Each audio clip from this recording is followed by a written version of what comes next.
Hi, this is Jürgen Rasmussen. Welcome to the Provocative Hypnosis vlog. This one is about the psychology behind false confessions. If you've ever wondered how people can confess to crimes they haven't committed, murders, rapes, even satanic abuse, and actually on many occasions come to believe that they've actually done no such thing. This is a vlog that addresses this issue.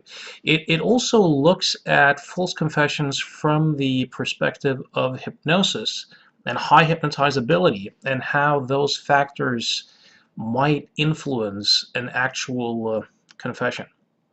So this is a very intriguing topic, and it's one worth looking into to get a deeper appreciation about how we humans work, how human psychology works, and to look at some of the aspects of human psychology that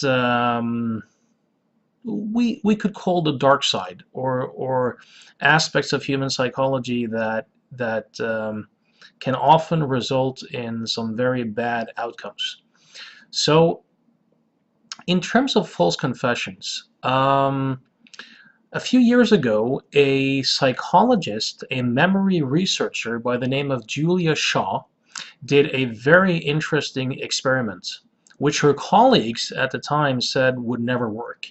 And her experiment was, could she get normal college students to actually commit to a violent crime that they hadn't done? So what she did was actually very simple.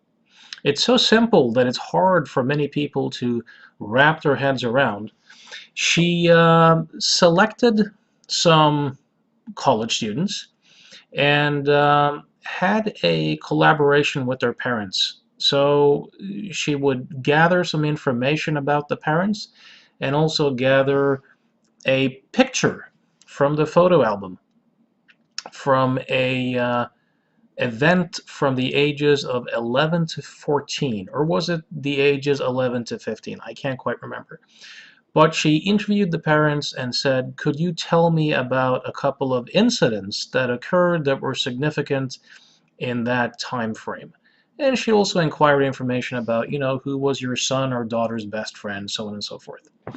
So what she did was that she would, during the actual memory experiment with the students, she would say, here's a picture of your sister's wedding in the Bahamas, or when you won that tennis championship, or whatever it might be, some significant memory between the ages of 11 and 14.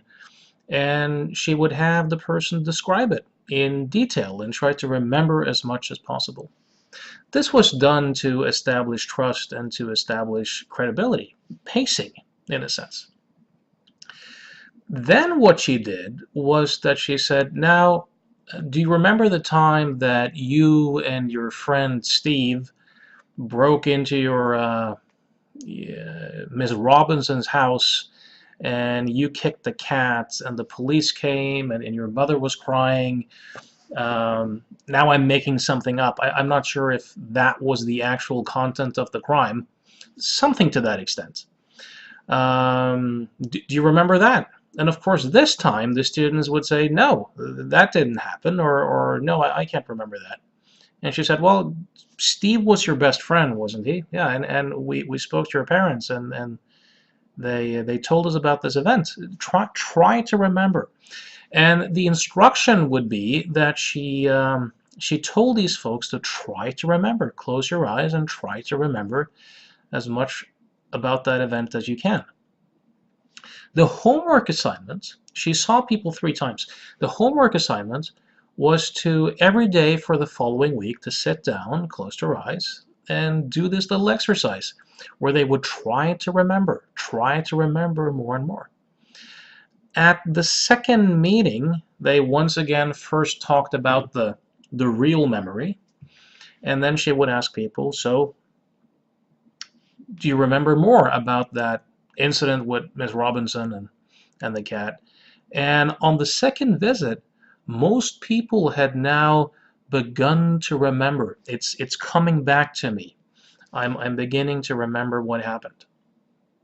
And incredibly, this is incredible. It actually, I've done quite a bit of study on the topic of memory. I'm well read on the topic. This finding actually stunned me.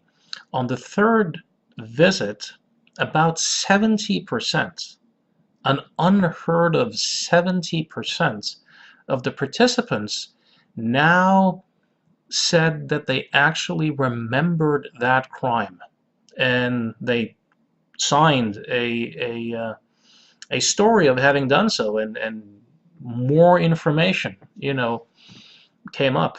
Now, I was aware by reading Elizabeth Loftus's books, from the 90s, of the famous shopping mall experiment, where she did something very similar. She would gather from parents these, real events. I think it was 2 or 3 of them. And then at the end, she would suggest that, can you remember the time when you were lost in a shopping mall? And again, the same procedure. And I think, if I remember correctly, Loftus had about a 25 to 30% hit rate with this, meaning that in about 35 or 25 to 30% of the participants, they succeeded in kind of implanting a false memory. Now, being lost in a shopping mall, is quite different from admitting to a crime that you haven't done. And I'm not sure why there's such a gap between the results that Loftus got with the shopping mall and the 70% confession thing that Julia Shaw got. Might be, this is just a theory, might be wrong. Julia Shaw is a very attractive woman if you watch her on YouTube, and it might be that the attractiveness and wanting to please her in some way is one psychological factor that went into the mix. So this is a scary result with huge implications about memory and about certainty and about confessions. Now, according to a professor whose name escapes me at the moment here in Norway, who used to do research on convicting the innocent, he would claim that in a society like Norway, somewhere between 3 to 5% of actual convictions in the legal systems were very likely innocent. Now, Norway is, of course, assumed to be a very safe country and a very civilized country. To what extent our legal system actually is that good is, in my personal opinion, highly doubtful, although it surely is better than societies like China or Russia or even places like the United States. But it's really hard to know, given that there's such a high level of trust in the public, and the mainstream media in general are so uncritical of those institutions of power. So now so the whole idea here is that if people buy into a premise, so what has happened in the Loftus and Shaw cases is that people have bought into the premise of this expert telling them that something happened. And as soon as the mind accepts that premise, memory goes to work. And people can then very easily invent something that in fact didn't happen. And they can become convinced that this memory invention actually is an accurate representation of something that in fact happened. You might wonder how hypnotizability plays into this. Obviously, the 70% of people in Julia Shaw's experiments cannot have been highly hypnotizable folks. So how does hypnotizability play into this? Well, there's a very interesting case you can look into, which is the Paul Ingram case, and he worked as a vice deputy sheriff at a sheriff's department in the United States. He was a Republican politician, and he was a very active church member, known as a upstanding man. Now, what happened was that he was part of a church called the Pentecostal Church, where they had this belief that Satan could take over a person's mind and make them do stuff and then erase the memories, and that God would not allow such false memories to happen. So during a church meeting, a church member with alleged prophetic and psychic powers, in a very emotional moment, told one of Paul Ingram's daughters that she had been sexually abused by her father. Of course, the young woman had no memory of such a thing. But this was kind of a formative event. And this woman went to therapy. I think both the daughters went to therapy, if I remember correctly. And they went to a therapist who had ideas that their symptoms and struggles meant sexual abuse, and then used a lot of suggestive exercises to attempt to help them retrieve the repressed memories. And what happened was that the daughters became convinced that their father had actually sexually abused them. Now, this grew even more bizarre. One of the daughters claimed, ended up actually accusing several members of that sheriff department of her father being part of this satanic cult, which had slaughtered 25 babies and, been part of all these rituals. And Paul Ingram actually confessed to this madness. And he was not charged with the satanic stuff, but he was charged with rape. And Paul Ingram was a very hypnotizable guy, who was a pretty naive guy and a very trusting guy, who deeply believed in his church, deeply believed in those beliefs, and deeply believed in his daughters. He had a view of his daughters that his daughters would not lie. Like, his daughters did not lie. So when the police confronted him, and he of course believed in therapy as well, the whole premise. So when he was first interviewed about this, he was convinced that his daughters didn't lie, and the interrogators also suggested that he had done it and repressed the memories, and essentially asked him to try to remember. And what happened was that Paul Ingram was able to remember or construct detailed, vivid memories of all these things. And he was even convicted and served many years in prison. There was a psychologist by the name of Richard Offshee. Don't quite know if I'm pronouncing his name correctly. He's the author of a very good book called Making Monsters, who initially worked for the prosecution, but he recognized and tested, could see that Ingram was one of these very hypnotizable people. So he did an experiment. He made something up. He told Ingram, your daughter and son have told me that you once forced them to have incestuous sex with each other as you watched. Can you remember it? And Ingram said, no, I can't remember it. And Offshee said, well, your kids say that this happened. I want you to try to remember. Go back to your prison cell and try to remember. And we'll speak in a few days. And after a few days, when they next met, Ingram had detailed memories of forcing his kids to have incestuous sex with each other. And Offshay spoke to the son and the daughter, beforehand and said, "Look, has any of this ever happened? Meaning, has your father ever forced the two of you to have sex?" And they both said, "No, that's never happened." And even when he told Ingram this afterwards, he said, "No, I refuse to believe it didn't happen. It's as real to me as everything else, and my kids wouldn't lie."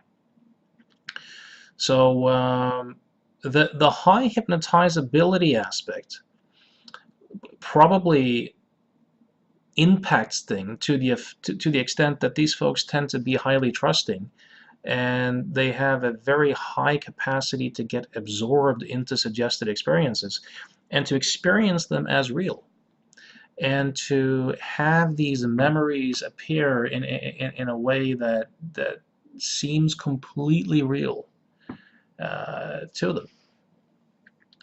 So this is also something to be aware of if you have a lot of hypnotic talent, or if you're working with someone who has a lot of hypnotic talent. Now, there's a very interesting thing here that's important to be aware of, and that is what's called cognitive dissonance. Cognitive dissonance essentially just means having a conflict between two opposing viewpoints.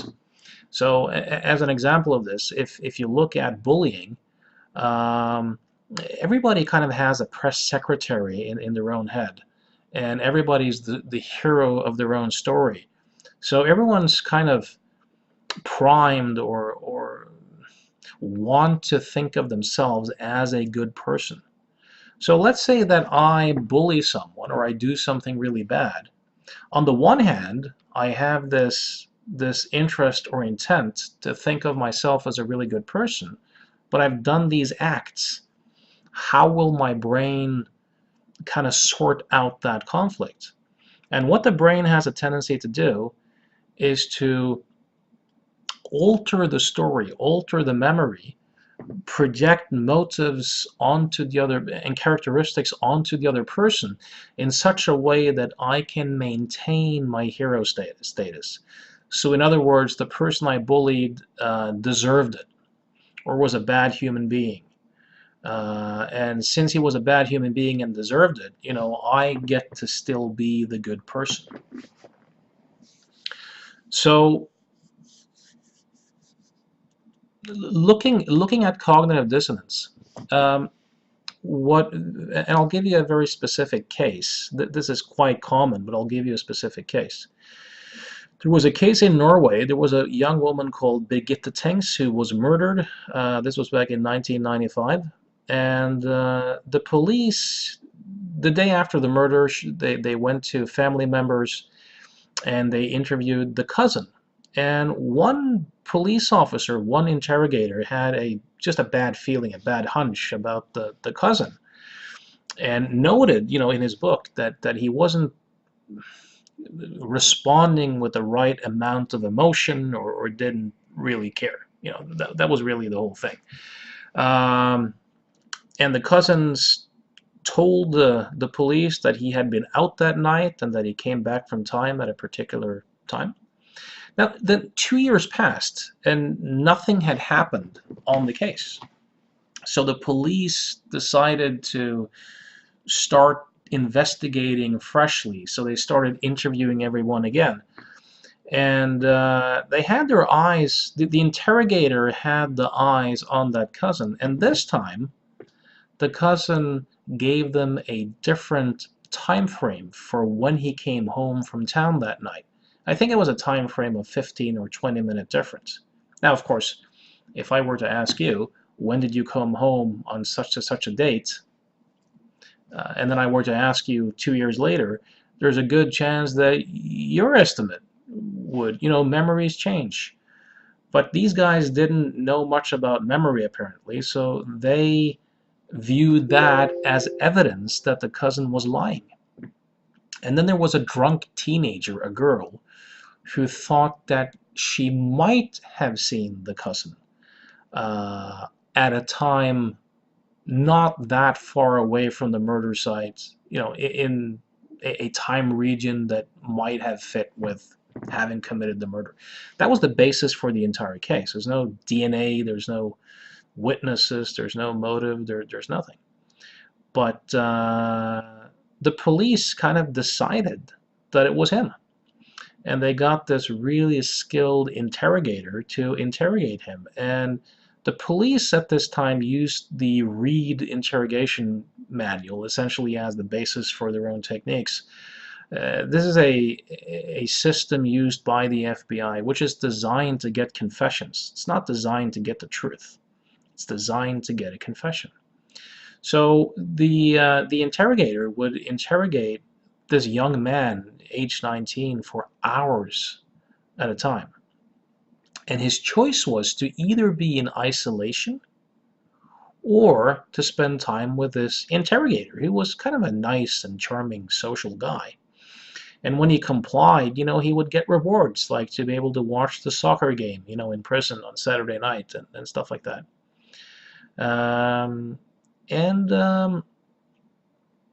The interrogator lied to him massively, said, we have witnesses, your father has withdrawn his testimony of seeing you come home that night.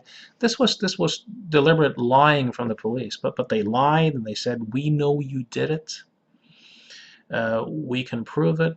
And they never let him refuse, which is a common police tactic. Never let him refuse. And they would present this repressed memory theory that, look, you're a good guy. Everyone will understand. Something happened, you didn't mean to, and since you're a good guy and you have such a good conscience, you've repressed the memory. The real you, the good you, would never have done this. But there's another aspect of you that has done this, and the memory is repressed, and we need to work together. Try to remember. Now, this is where the cognitive dissonance comes in. You have this young kid who very likely believes in authority, believes in the police. The police lie to him. So he likely accepts the premise that he may have done something. On the other hand, he has no memory of it. So this is a bind. So how can the brain solve this? Well, the brain can often solve this by beginning to create a memory of having committed the crime.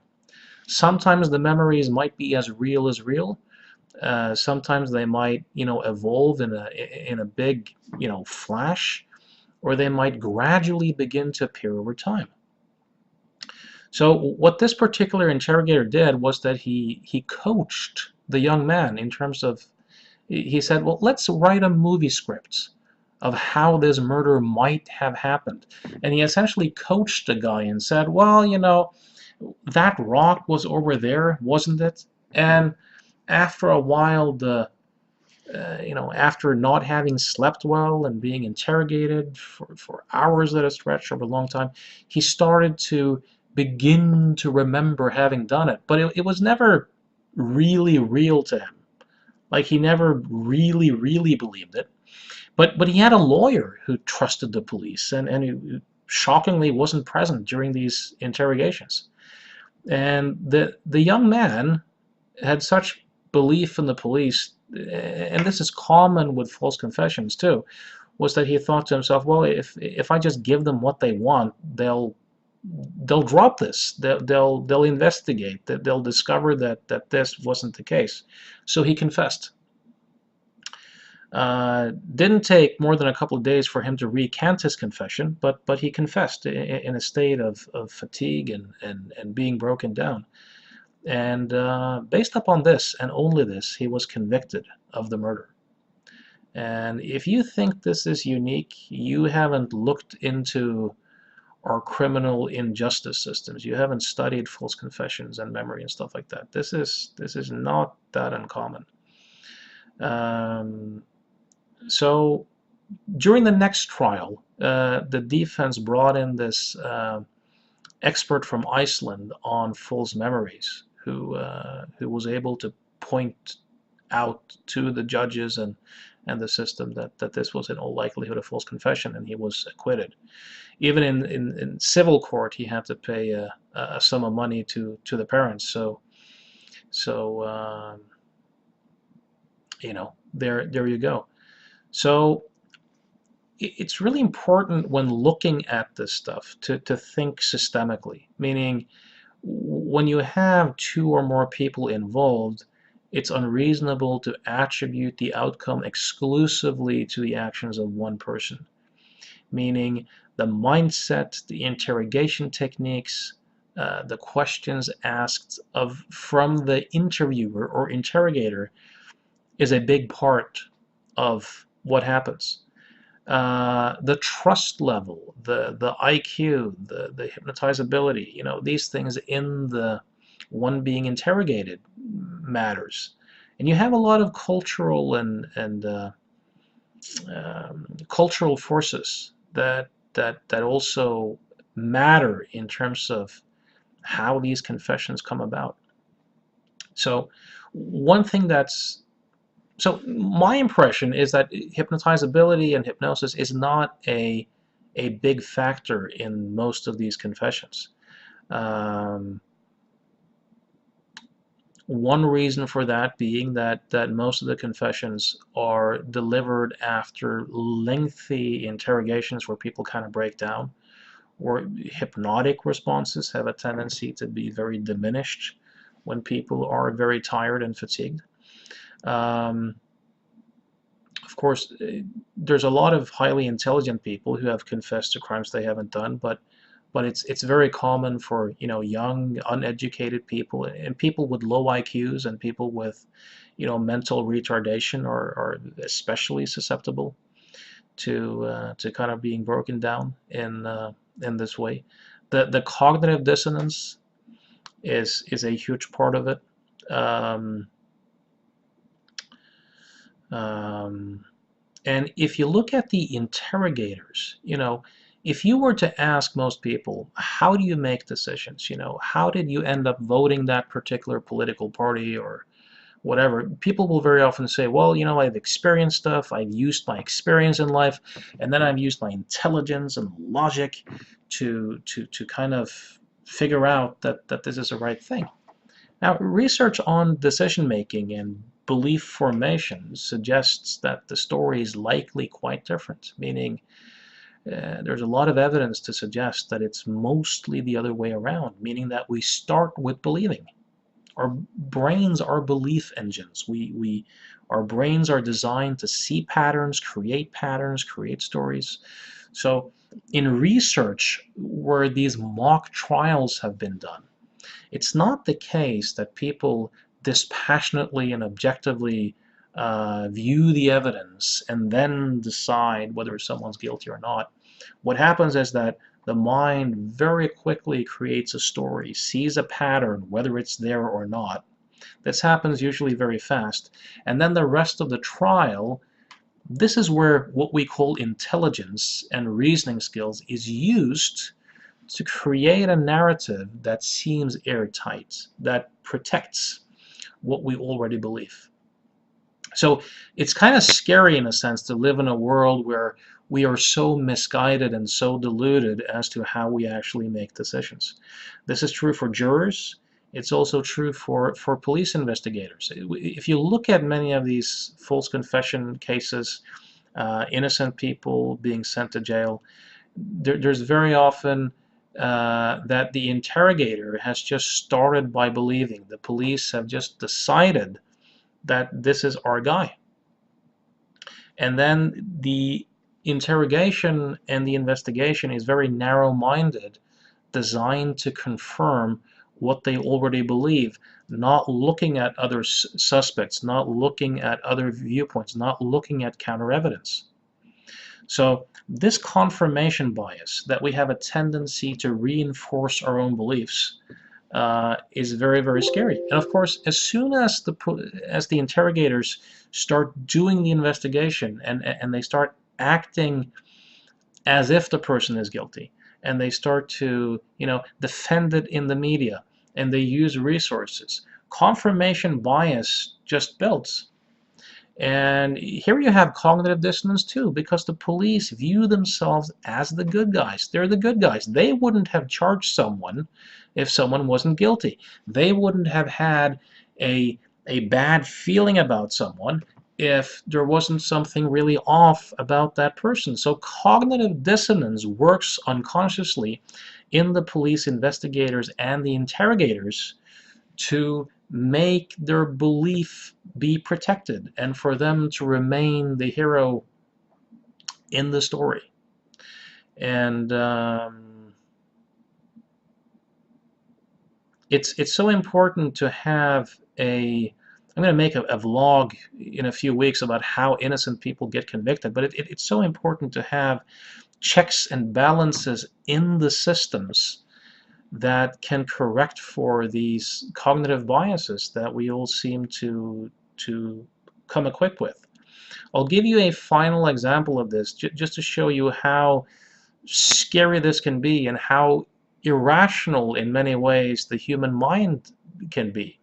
There was a guy called Thomas Quick in Sweden who was a psychiatric patient. Now, I'm not a huge fan of psychiatry. I don't really buy into the main premises, but this was a guy who was involuntarily confined. So psychiatrists had essentially said to him, look, we don't trust your decision-making process and your sanity to live your own life in freedom. This was the context. Now, in this very context, he was bored and he liked to tell lies and he wanted to be special. He wanted the nurses and the psychiatrists to find him of interest. So he made up this little game with himself, which was, could I get people to believe that I've done murders that I haven't actually done? So he would look at newspapers for unsolved murders. Now think about it. Now what happened was that he started to talk about murders to the nurses and to the psychiatrists, and when he did so, they became very interested. Instead of ignoring him and viewing him as this uninteresting person, he was suddenly a very interesting person, and he even got rewarded by by getting more drugs. You know, the psychiatrists believed it. They believed that he must have seen murder in his childhood, and that he had likely repressed stuff too. So they started to, kind of interview him to see if they could retrieve all the horrible stuff that he must have done. And of course, he complied and was very happy to do it. Now, if you believe in the criminal justice system and you believe that you live in a civilized society, the chances that a person on drugs in psychiatric care would be able to confess to something he has never done and actually get convicted in a court of law, the chances of that should be extremely slim. You would have to just randomly guess something and be very lucky that only the murderer could know or something like that. But to even be able to pull it off once would be like a miracle. He was able to do it 8 times. 5 cases in Sweden, 3 cases in Norway. And in all the cases, there was no DNA, there was no witnesses, there was no motive, there's nothing linking him to the crime. In no case did he hit the jackpot in terms of having information that the interrogators didn't have. But he was actually successfully convicted in all 8 cases. And then when he recanted his confessions later, and false confessions experts came in, he was also acquitted for all 8 cases. So look at the Thomas Quick case. It will scare the hell out of you. Anyways, till next time, hope this was intriguing.